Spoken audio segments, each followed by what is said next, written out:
And welcome to another episode of the Don't Argue with the Facts podcast. I'm your host, Noah Love, and today we are going to be talking big things. We're going to talk about the NBA. There have been some signings uh, around the league, mainly in LA. Both LA teams, Clippers and Lakers, making moves. We will talk about that. And then we will also be talking about Jerry Jones. There will be a rant.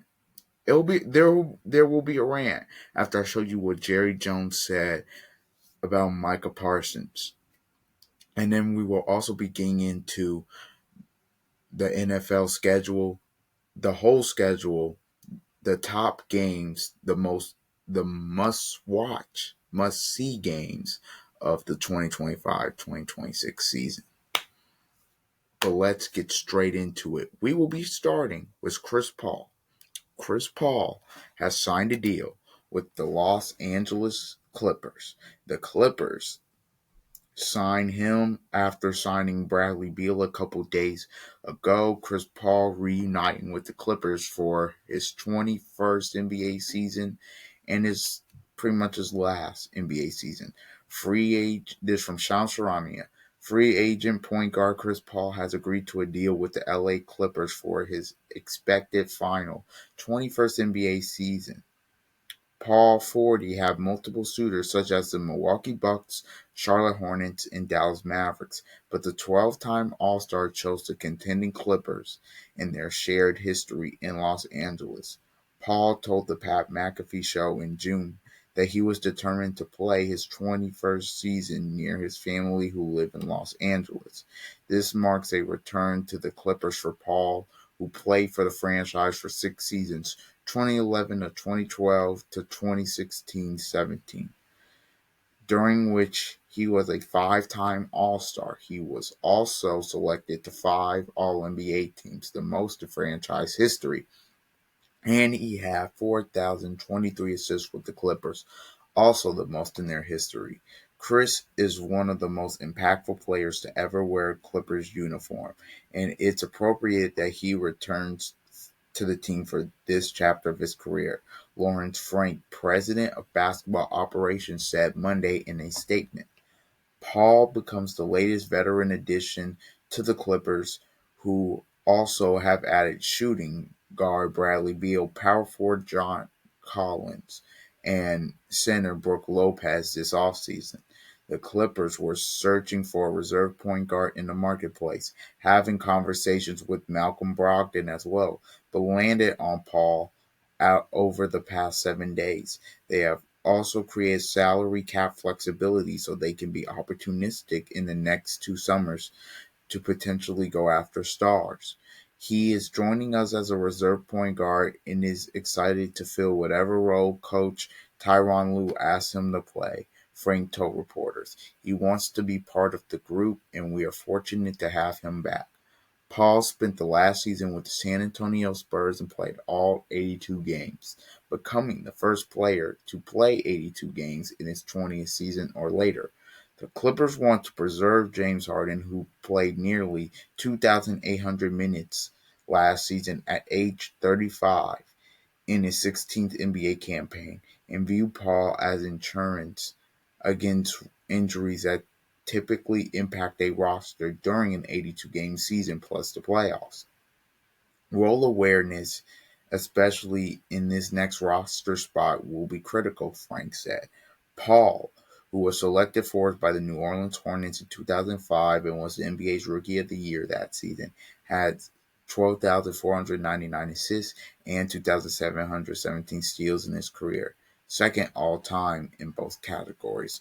So Chris Paul, going back to uh, the Clippers, I don't know what role they'll want him to fill. I mean, obviously they'll want him to be a locker room leader. I know that. But will he be playing a lot? I'm not sure. We will see. I think it's a good move. He's prioritizing his family first for his last season. That good for Chris Paul. And the Clippers think they have a legit shot to win it all. I don't think they will. but it's going to be the last go around for Paul to see if he can get a ring. Now, switching gears to the other team in LA, the Lakers. The Lakers agreed to contract the Marcus Smart agrees to contract buyout with Wizards set to join Lakers on 2-year deal, per report. Smart aims to bolster the Lakers' backcourt and playoff hopes. This is from CBS Sports. NBA veteran Marcus Smart has agreed to a contract buyout with the Washington Wizards. He was traded. He landed on the Wizards after he was traded from Memphis. He plans to sign a 2-year, $11 million deal with the Los Angeles Lakers after clearing waivers. According to ESPN, the 31-year-old, who played in just 54 combined games over the past 2 seasons due to injuries, brings a strong defensive presence to the Lakers. In a corresponding move, ESPN reported that the Lakers waived guard Shake Milton, whose $3 million contract for 2025-26 will have become fully guaranteed on Sunday. Smart, the 2022 Defensive Player of the Year and 3-time All-Defensive First Team honoree, has a player option to enter free agency in 2026. According to Shams Charania, who also reported Lakers star Luka Doncic personally reached out to Smart, making it clear he wanted the two-way stalwart on the team. The move is seen as a significant boost to the Lakers' defensive backcourt depth as they look to make a deep playoff run. Over his 11 NBA seasons, Smart has averaged 10.6 points, 3.4 rebounds, and 4.6 assists per game, while establishing himself as one of the league's premier defenders. His career steals average stands at 1.6 per game. Smart, in just 15 games for the Wizards after being traded midseason from the Memphis Grizzlies in February. Still, his toughness and intensity remain highly valued. Smart spent the first 9 years of his NBA career with the Boston Celtics, who selected him with the number 6 overall pick in the 2014 NBA draft. He became a cornerstone of the franchise defense, helping lead the Celtics to playoff appearances each year, including 5 trips to the Eastern Conference Finals and an NBA Finals appearance in 2022. I think this is a good move for the Lakers. I really do. I I think if they're able to get Marcus Smart on this team, the one area where they struggled was defense last year. He can guard the best team's opposing guard. He's very physical defensively. His offense hasn't fallen off. He's still a pretty decent offensive player. Can catch and shoot, can drive to the rim. Look, we've seen what Marcus Smart can do in winning environments. We saw it at Boston. Can he do a similar thing for the Lakers? I think he can. I think he really can. I think the Lakers really need a guy like him. They just do. Last year, defensively and from an intensity standpoint, sometimes it felt like they weren't there. Smart will be a guy that's his two main things. That'll be there with Marcus Smart. Also, it increases the backcourt depth. I like the two moves the Lakers have made, getting DeAndre Ayton as a center and getting Marcus Smart. So I'm not going to be like, oh, this makes them big time contenders, but it does make them better. It does. Now, Rant incoming.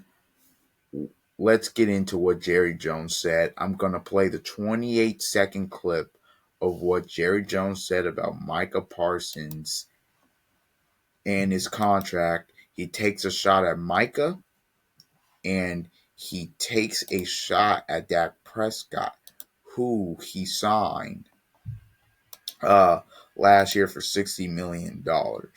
Just take a look at what he says. That's what they say. Just because we signed him doesn't mean we're going to have him. He was hurt 6 games last year. Seriously. We've signed. I remember signing a player for the highest paid at the position in the league, and he got knocked out 2/3 of the year. Dak Prescott. So there's a lot of things you can think about when you, just as the player does, when you're thinking about committing and guaranteeing money. Here, this guy, this guy. I mean, the Jerry. Ooh, Jerry Jones says this about Michael Parsons. Michael Parsons, who has been one of your best players, if not your best player, uh, for the past probably 2 to 3 years now. Past 2 to 3 years at minimum. He's about to go into year 5. He's putting his body on the line for you. And you're talking about, well, he was out 6 games. Yeah, he was out 6 games, and he still had 12 sacks. He still had 12 sacks. When Michael Parsons came back from injury, you saw what happened with the defense. You saw it. The defense, it felt like there was just an energy about them. A newfound energy. When they felt dead in the water, Michael Parsons comes back and he changes the defense. He's a game changer. You may not want to pay him because he got hurt in one season. Well, and then he takes a shot at Dak. Well, we paid Dak and he got injured. You didn't have to pay Dak. You paid him $60 million for no reason, when if you had just paid him earlier, you would have paid him less. Now you're going to have to pay Michael Parsons $45 million a year to, when if you would have paid him what at the beginning of last offseason, it would have just been 35 mil. But now you have to pay him 10 more million. Same thing would happen with Dak. If you had paid him all the time, you would have paid him in between 45 to 50 million. But no, you waited, so you had to pay him 60 million. And we all know Dak Prescott is not worth $60 million per year. And I don't even know why he said this, because this is what happens with Jerry. He waits, he takes his time, and then he ends up paying him. So there's no doubt in my mind Michael Parsons is going to get paid here. Whether it's September, August, September, whatever. There's no doubt in my mind he's going to get paid. But why even come out and say that? Like, why even just put yourself, like, just Jerry wants attention. That's what this is. Because let's be honest, we know the Cowboys aren't going to be that good this year again, and this is his fault. We know that roster isn't the greatest. Michael Parsons is in CeeDee Lamb is all you got, and especially on defense, Michael Parsons is all you got. Let's be honest here. DeMarcus Lawrence is still very good. Trayvon, well, I guess they do have Trayvon Diggs, but after that, he's easily, Michael Parsons, it's easily the best player on the defensive side of the ball. I don't even think it's close in terms of game changing. If you take Michael Parsons off that Dallas team, their defense might be bottom 5. That's how much of a game plan. That's how much coaches have to game plan for him. When you face Dallas and you face their defense, you're worried about where number 11 is. How do we block him? How do we run away from him? Let's try to take him out of this game and make him as much of a non-factor as possible.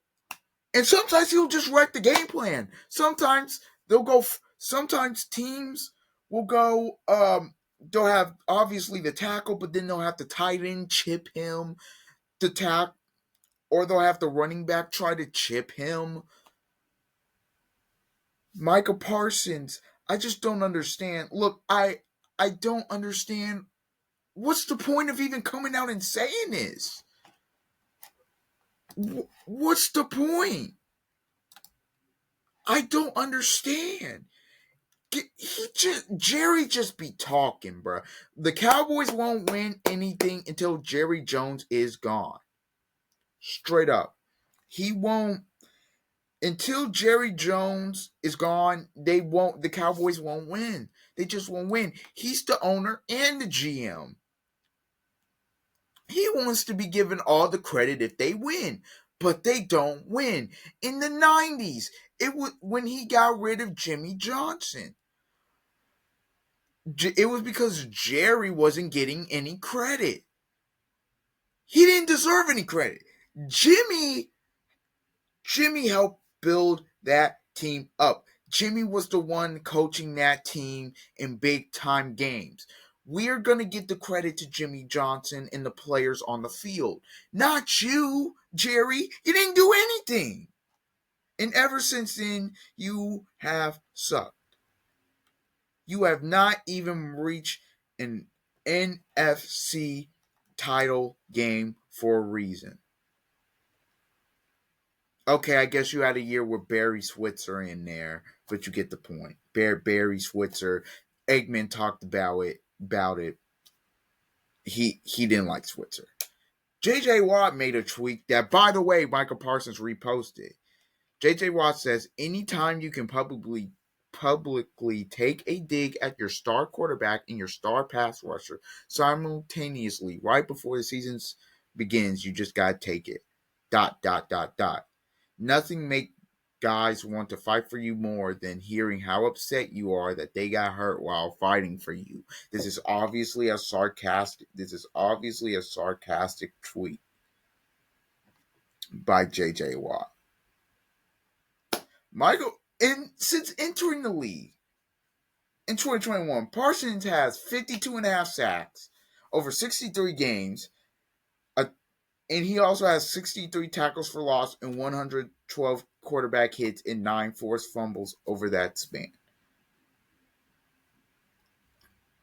You are going to sit up here and tell me you're going to criticize that guy because he got hurt for 6 games, because he got hurt fighting for your organization. You're going to criticize him because he got hurt. Same with Dak. Dak, look, to me, Dak, good guy. I don't think he's a Super Bowl quarterback. But I'm going to defend Dak Prescott real quick.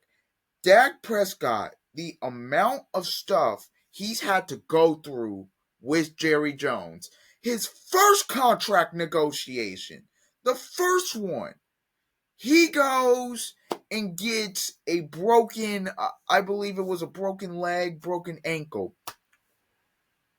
The training camp before, he was trying to negotiate a contract for him to get more money.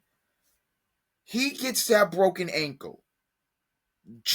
I'm thinking that Dallas is not going to pay him. Jerry did the right thing in paying him, but the fact that he even, after the seasons he had, after leading you to 2 division titles in that span, 2 playoff appearances. I get it.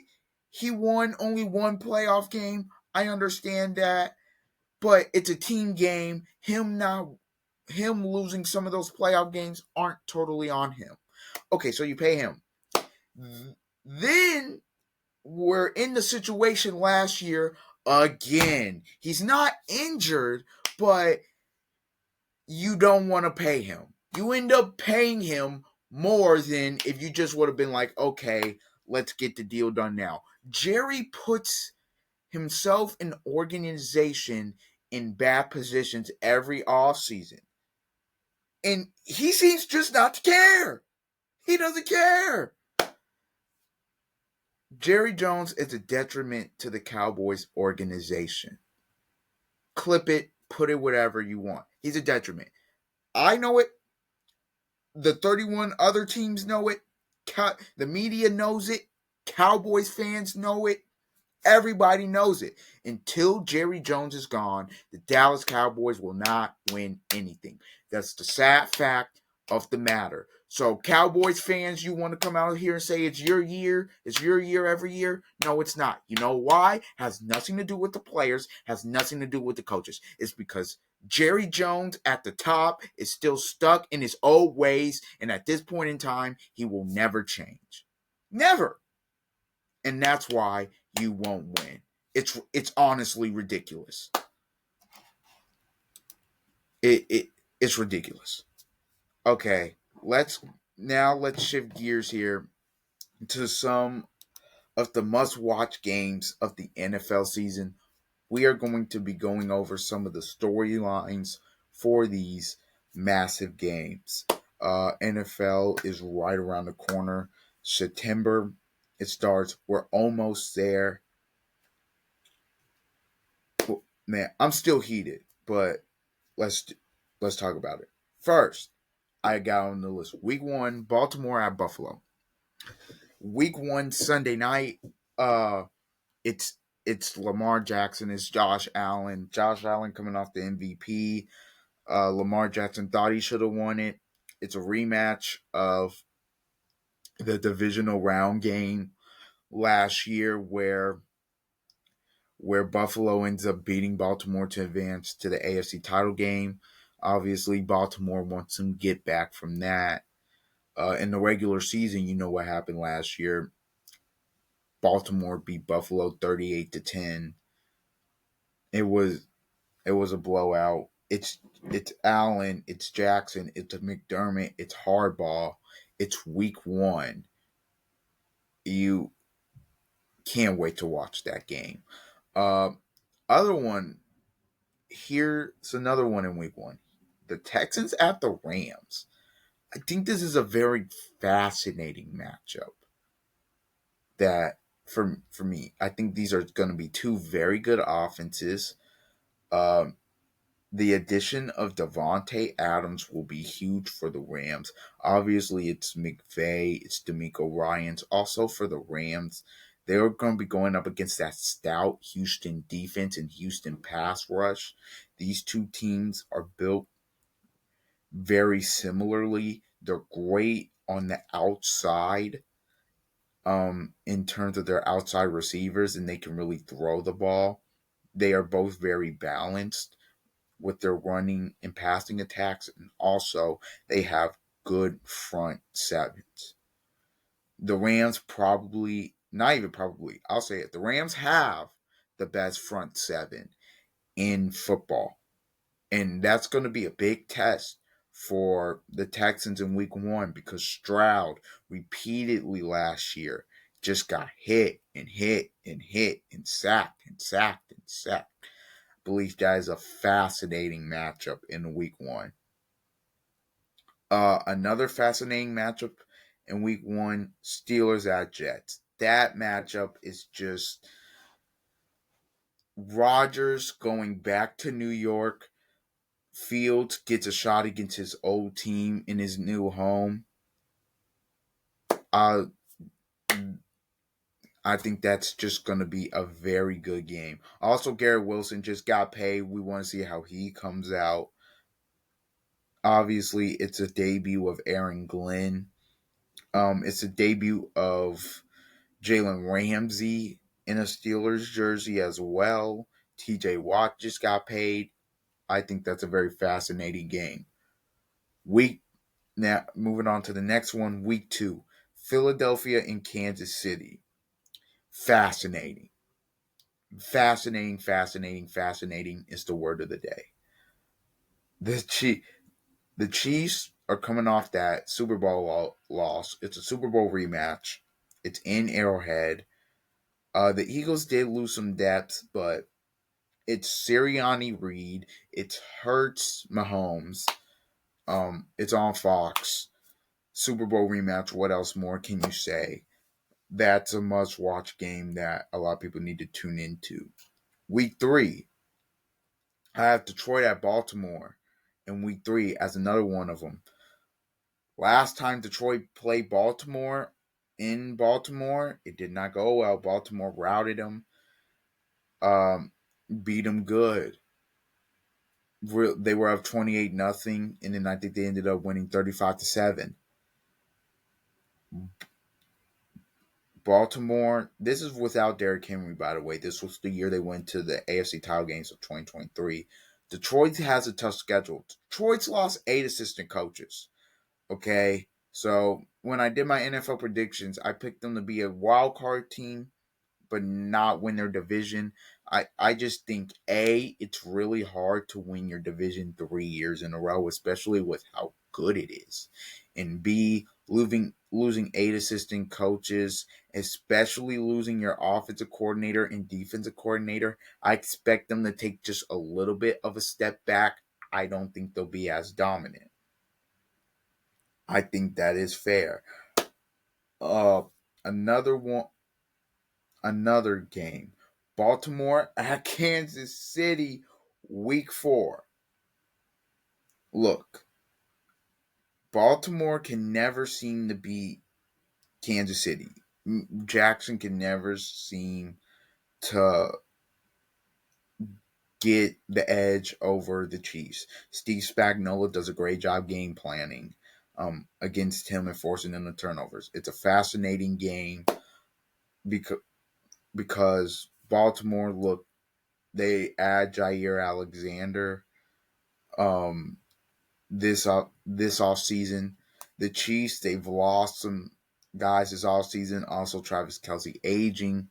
Can Baltimore beat Kansas City in the regular season? Because they just don't beat them. At least Buffalo beats them in the regular season. But Baltimore can't beat them in the regular season or postseason. That's their kryptonite. So I think it's a big game for Baltimore as a team just to be able to get a win, saying we can beat them. Does Baltimore get that, or does Kansas City's owning of Baltimore continue? That'll be a fun game in week 4. In week 5, a fascinating matchup. Denver at Philly. You're thinking, huh, Denver? But Denver, I know they were 7th seed last year. Think they have a really good chance to potentially do something this year. I think they'll have the best defense in the league. I think you're still gonna have that elite pass rush. You add Jahad Barron, you add Dre Greenlaw. Just think the Broncos defensively will be really good.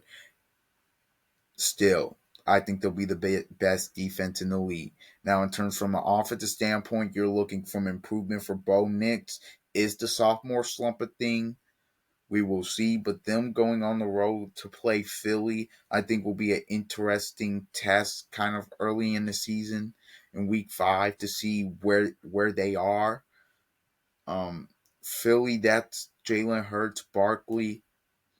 That's going to be interesting how they perform against that defense. Also, AJ Brown versus Pat Surtain. Sign me up. Sign me up. I'm ready. I'm ready for it. I think that's just a great game. And I think that's a game you're going to be running to your TV to on Sunday to watch in week 5. Also, another one. It's again Baltimore. It's Houston at Baltimore. Stroud has never beat Jackson. This is only year 3 for Stroud, but I just think both these teams, it's just Stroud, Jackson early in the season. It'll be a fun quarterback matchup and it'll be a fun team matchup. Also, D'Amico Ryans versus Harbaugh will be a fun little coaching chess match. That'll be fun. The other one I have Denver at Cincinnati in week 5. Ever since this new Detroit at Cincy week 5, ever since this new Detroit Renaissance, they have not played the Bengals. I the Bengals and the Lions in week 5. I like this matchup. Joe Burrow, we know how good he is. I think this is going to be a shootout type of game in week 5, truthfully. Uh it's just I really do feel these two offenses. I said Detroit's offense was take a little bit of a step back, but not much. I still think they'll be top five in the league. I also think with Cincinnati, their offense will still be playing at an elite level. With Chase Higgins, is I'm not going to try to pronounce the slot receiver's name. Uh, Chase Brown, you would like him to take a step forward in that offensive line. I have a lot of questions about Cincinnati, but I just think that Week 5 matchup, that would be a very good matchup I'm looking forward to see. Also in Week 5, a matchup I wrote down. Commanders at Chargers. Daniels, Herbert. That in LA, that's going to be a great game. That Chargers improved defense versus Daniels. Hopefully, Terry McLaurin. Fingers crossed on him getting an extension. And if you're a Washington fan, fingers crossed on that. And Debo Samuel. So I just think that would be a fascinating game as well. Just two of the best young quarterbacks in the league going dueling against the opposing defenses. I think that will be fun to watch. Cincinnati and Green Bay in Week 6 is another game. Fascinating game. It's Joe Burrow. It's Jordan Love. Jordan Love's looking to have a bounce back season after the turnover filled season. He got injured. He was playing injured a lot uh, this past year. You just hope that he cuts down the turnovers. Uh, the first year he was looking like Aaron Rodgers.